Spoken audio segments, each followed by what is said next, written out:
Alright, la gang d'armure, c'est Justin aujourd'hui, en ce vendredi, pour vous accompagner dans votre route. Fait que j'espère que tout le monde va bien, en premier. J'espère que tous vos proches aussi, tout le monde va bien, il n'y a personne de malade. On se le souhaite pas, on espère se tenir le plus loin possible de ça. Donc aujourd'hui, pour commencer, on va commencer ça avec un kilomètre de course. Si jamais il pleut ou quoi que ce soit, parce que on le filme, c'est pas nécessairement le vendredi, donc on le sait pas nécessairement. Vous pouvez vous prendre n'importe quoi, que ce soit des marches, un step que vous avez à la maison. Ici, on a le garage, on a des bûches, puis on va venir faire 50 step-up. Donc, on monte en haut, on redescend, on alterne une jambe avec l'autre pour un total de 50, donc 25 de chaque côté. Après ça, je vous explique le reste du warm-up. On va ça, let's go!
Alright gang, fait pour la deuxième partie du warm-up, on va commencer ça avec un 2 rounds. Je vous montre le tableau, les exercices, c'est yoga push-up, Spider-Man Reach et shoulder tap. Comment ça, 10 yoga push-up, 8 Spider-Man Reach de chaque côté et 20 shoulder tap. Donc je vous montre les exercices. Le premier exercice, le yoga push-up, on commence à quand même être assez habitué. Donc on se place en position push-up, on garde tout le temps les abdos serrés et faire notre push-up. On remonte, on essaie de venir porter la tête le plus possible vers les orteils et on redescend. On est chercher un étirement au niveau des épaules. Vous allez chercher la tête au niveau d'essayer de rapprocher la tête des orteils, c'est de tenir environ 1 à 2 secondes à chaque répétition. Après ça, les 8 Spider-Man Reach. Donc, même si on est en position longue, on peut avoir le genou déposé au sol. On essaie de venir chercher notre coude au sol. Ça se peut que vous ne soyez pas capable. C'est normal. C'est juste un manque de mobilité. On a réchauffé un peu les hanches. Quand vous descendez, essayez de pousser le genou vers l'extérieur, de ne pas avoir le genou qui rentre à l'intérieur. Donc, ce qu'on veut, on pousse un peu le genou vers l'extérieur, on essaie de venir porter le coude à terre. Après ça, viens chercher le plus haut possible. fait 8 répétitions d'un côté. On change de jambe et on fait 8 répétitions de ce côté-là. De côté, ça ressemble un peu à ça. Et porter le coude pour aller chercher le plus haut possible. Ensuite, la troisième exercice, les shoulder taps. En position push-up encore une fois. Vous allez pouvoir mettre vos pieds un peu plus larges. Donc, si je vous montre par en arrière, vous allez pouvoir avoir les pieds un peu plus larges pour être un peu plus stable. Ce qu'on veut venir faire, c'est seulement toucher notre épaule opposée. Donc, ce qui est très important et qu'on veut pas voir, c'est les hanches qui se mettent à tourner en même temps avec votre corps. Donc, gardez les abdos serrés. Si jamais c'est vraiment trop dur, vous allez juste élargir un peu plus les pieds. Ça vous permet d'être un peu plus stable, un peu moins dur pour vos épaules. Le plus important, c'est de toujours garder les hanches parallèles au sol. Donc, on passe ça dans 3, 2, 1, go!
Alright gang, on est rendu à la portion force. Donc aujourd'hui dans la force, on a un imam de 9 minutes.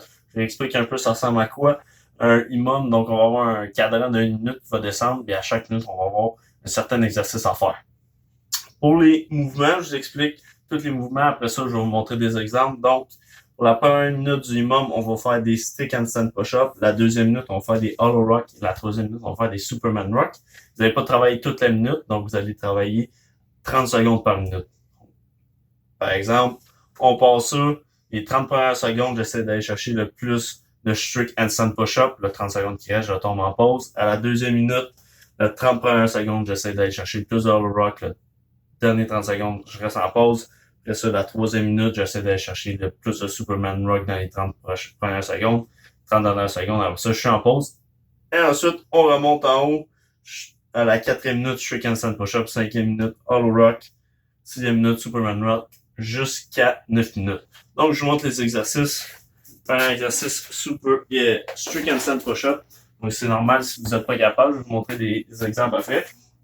Donc, vous allez avoir besoin d'un mur et d'un tapis pour la tête.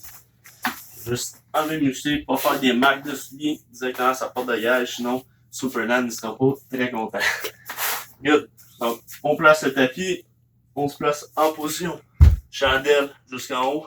Et à chaque répétition, on vient toucher le tapis et on pousse jusqu'en haut. On vient chercher le plus de répétitions possible. Si jamais on n'est pas capable de faire des stick handstand push-up, la deuxième version, c'est le Elevated Pike Push-Up. Vous allez avoir besoin soit d'un banc, vous pouvez utiliser vos marches aussi, ou quoi que ce soit, votre sofa, peu importe. Ce qu'on va venir faire, on va aller chercher une position 4 pieds. On va essayer de chercher la tête entre les deux mains. Gardez toujours les abdos serrés. On est poussé dans les épaules. Si jamais vous n'êtes pas capable avec les pieds, élevé sur un banc, il n'y a pas de problème, vous pouvez y aller directement à terre. Comme ça. Descendre comme ça. Si c'est trop difficile, on avance les mains, on vient porter la tête entre les mains à toutes les répétitions. Alright, deuxième exercice qui se trouve à être le hollow rock. Ça va avoir besoin d'un tapis. Si moi j'ai dans le garage un bon vieux tapis de char, on essaie de faire avec ce qu'on a. On met ça à terre. Et faire la position du berceau, on a fait ça quand même assez souvent dans le warm-up. Très important de toujours garder le bas du dos en contact avec le sol. Et faire des balanciers et chercher le plus de répétitions possible. Et on finit ça, la dernière exercice, avec le Superman Rock. Donc, cette fois-ci sur le ventre.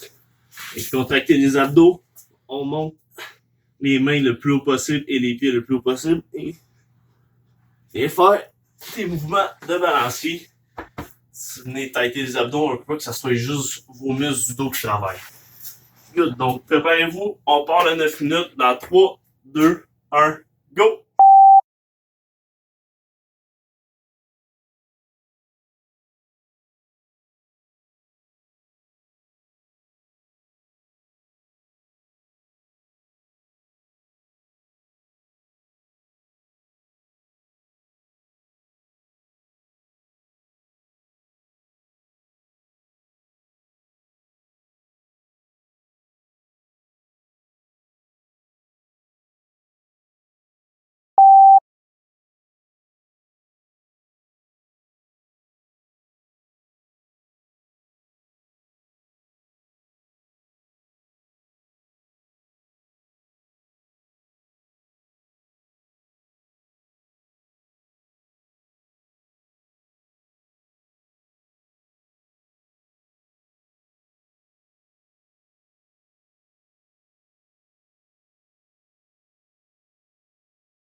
Un de la gang maintenant rendu à la portion du wood, donc comme on fait normalement au gym le vendredi, c'est tout le temps des team wood. Donc aujourd'hui, on fait un team wood. Inquiétez-vous pas, si vous êtes tout seul, je vais vous expliquer ce que vous pouvez faire. Ça changera pas grand chose. Soit dit en passant, essayez quand même de respecter les règles de distanciation le plus possible. Donc, même si c'est un wood en équipe, mais si votre mère, votre père est là, il va s'entraîner, bon, embarquez-les. On va avoir du fun. Good. Fait aujourd'hui, je vais juste expliquer en gros c'est quoi. Après ça, je vous montre les mouvements. Donc, le team mode aujourd'hui, on va commencer avec un buy-in de 30 VIOPS synchronisés. Donc, les 30 VIOPS, vous allez les faire ensemble, en même temps. Après ça, on va tomber à 20 push-up brouettes, 40 tuck jump, 60 split jerk ou push press, 80 flutter kick avec charge, 100 lateral shoulder raise. Après ça, on redescend avec 80 flutter kick avec charge, 60 split jerk, push press, 40 tuck jump, 20 push-up brouettes et on finit avec un cash-out de 30 VIOPS synchronisés. Donc, le seul temps où les deux vont travailler en même temps, c'est dans le buy-in de 20 VIOPS synchronisés et dans le cash-out de 30 VIOPS synchronisés. Donc, toute cette portion-là de 20, des 20 premiers push-ups aux derniers 20 push-ups, vous allez travailler un à la fois. Donc, par exemple, si, mettons, je suis avec mon père, je fais 5 push-ups, celui il fait 5 push-ups, je fais 5 push-ups, lui il fait 5 push-ups. Au total, ça fait 20. Après ça, on passe à la prochaine exercice. Si vous êtes tout seul, qu'est-ce que vous pouvez faire? Vous avez juste à faire, vous pouvez tous faire les mêmes exercices. Tout ce que vous pouvez faire, c'est juste couper le nombre de reps en deux. Puis ça va faire le même nombre de reps que si vous aviez été en équipe. Good. Donc, le premier mouvement, le V-up. Juste déposer ça ici. On va avoir besoin d'un tapis. Un tapis qu'on a utilisé tantôt. Le mouvement du V-up. On va venir se coucher sur le dos. Avec les mains qui touchent complètement en arrière. On vient toucher aux orteils. On essaie de garder les jambes complètement dépliées. Si jamais vous êtes vraiment plus capable, vous pouvez plier un peu les jambes pour venir toucher aux orteils. Si vous êtes en équipe, vous le faites synchroniser. Le synchronisme va se faire en partant en bas, donc on part en même temps. Rendu en haut, on doit s'attendre, toucher les deux en même temps et redescendre en même temps. Good. Deuxième mouvement, le 20 push-up brouette. Donc, là, je suis tout seul. Je veux un peu mal, mais je veux vous montrer un petit exemple. Donc, vous avez tous déjà fait la brouette dans votre jeune temps. Ben, c'est le même principe. Donc, si je suis le partenaire qui tient les jambes de la personne, on va dire que les bâtons d'hockey, c'est les jambes de la personne. La palette, c'est ses pieds. Donc, on va tenir les pieds de la personne et la personne va venir faire des push-ups en même temps. Si jamais vous êtes tout seul, il n'y a personne qui peut venir vous aider. Donc, vous pouvez juste tout simplement vous placer avec un banc ou une marche ou quoi que ce soit pour faire des push-ups et surélever. Donc, comme ça là, très important, garder les abdos serrés. On ne veut pas voir de creux dans le dos, donc on veut garder les abdos serrés, le dos droit, et on descend. Le prochain mouvement, les 40 tuck jump. On vient faire un squat et on saute en venant porter les genoux le plus proche de la poitrine. Donc, de côté, ça ressemble à ça. On fait 40 répétitions au total. Ensuite, 60 split jerk ou push press. Si vous avez une barre, vous pouvez utiliser la barre. Si vous avez des dumbbells, vous pouvez utiliser des dumbbells. Si vous n'avez rien partout, vous pouvez prendre un sac à dos avec des livres, peu importe. N'importe quoi, vous allez pouvoir pousser en haut de la tête, ça va marcher. Donc, avec des dumbbells, ça va ressembler à ça. Ou un split jerk, donc, hip, ça jette en dessous. On revient de côté. Ça marche ça. Et pour le push press, on part, on déplie et on press. Donc, vous avez le choix de faire un ou l'autre des exercices. Ensuite, on y va avec 80 flutter kick avec charge. Vous allez encore avoir besoin du tapis. Donc, pour le flutter kick, on se place sur le dos, comme en position all roll, avec la charge dans les mains, mais la pousser en haut, et faire 80 répétitions comme ça. Donc, 1, 2, 3, 4, 5. Très important, essayez d'avoir les omoplates qui est décollé du sol et le dos qui touche tout le temps à terre. Si jamais vous n'êtes pas capable, vous pouvez soit enlever la charge ou juste faire moins de répétitions à la fois. Donc, briser un peu plus les 80 répétitions entre les deux partenaires. Après ça, et faire les 100 lateral shoulder raise. Désolé. Donc, vous pouvez encore une fois prendre n'importe quoi, que ce soit des cannes de thon ou peu importe. On vient juste faire des élévations latérales. Comme ça. On essaie de venir chercher les épaules. On essaie de pas trop venir tirer avec les trapèzes. Donc, vraiment garder les trapèzes détendus. Venir tirer les poids en haut avec les épaules. Désolé. On manque un peu de place. Et après ça, on redescend avec les 80 footer kicks, 60 splitter push press, 40 tuck jump, 20 push-up brouette et 30 V-up synchronisés. N'inquiétez-vous pas, tout ça, ça va être marqué sur la page pendant la vidéo. Donc, préparez-vous, prenez vos équipements, on va partir ça dans pas long. Ayez du fun, gang. Faites attention à vous autres au niveau de toutes les microbes qui se propagent. On essaie de pas rester malade. Sur ce, je vous dis à la prochaine fois et je vous souhaite un bon bout. On passe ça dans 3, 2, 1, go!